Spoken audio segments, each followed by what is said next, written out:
bisa dinilai sebagai prestasi daripada kontrak yang dilaksanakan?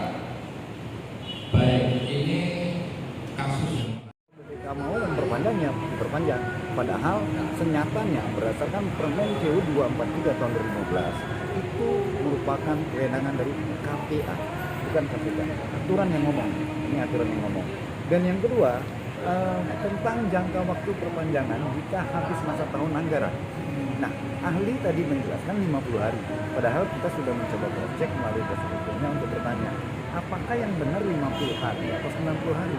Ternyata kalau berdasarkan peraturan perundang-undangan berlaku, dalam hal ini adalah Permen KU 243 tahun 2015, yang benar itu adalah perpanjangannya masanya ada 90 hari. Jadi dalam hal ini kita dari pihak kuasa hukumnya Rusman selaku seorang PPK itu menganggap ahli ini karena sudah dua penjelasannya yang bertentangan undang-undang, keahliannya kita ragukan.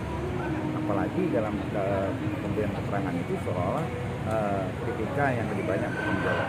Padahal menurut peraturan perundang-undangan tidak begitu. Jadi kita sangat tidak sependapat dengan keterangan ahli.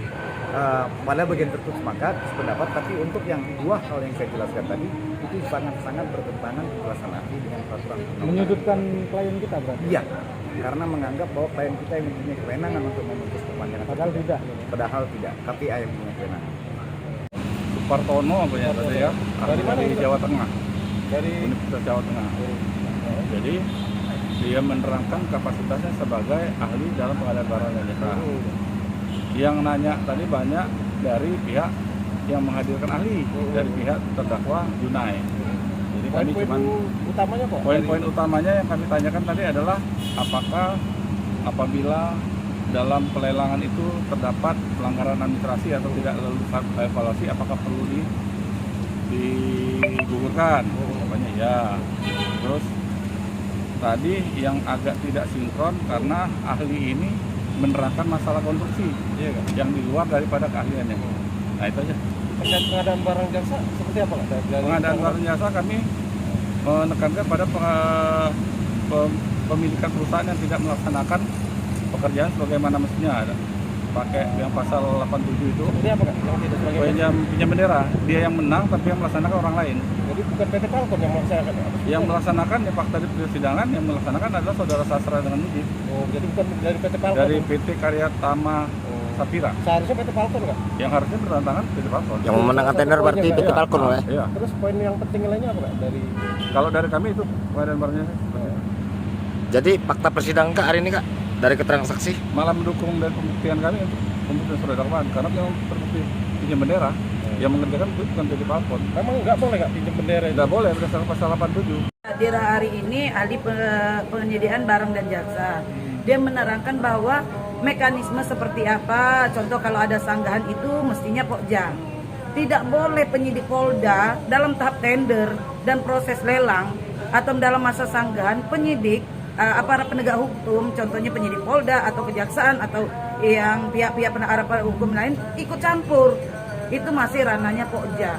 Kami ini jadi urutannya setelah Pokja memenangkan, dia juga memenangkan oleh perencana itulah membuat desain gambar sehingga diberikan kepada PPK memberikan kepada kita sehingga kita melaksanakan sesuai apa yang dibuat oleh perencana.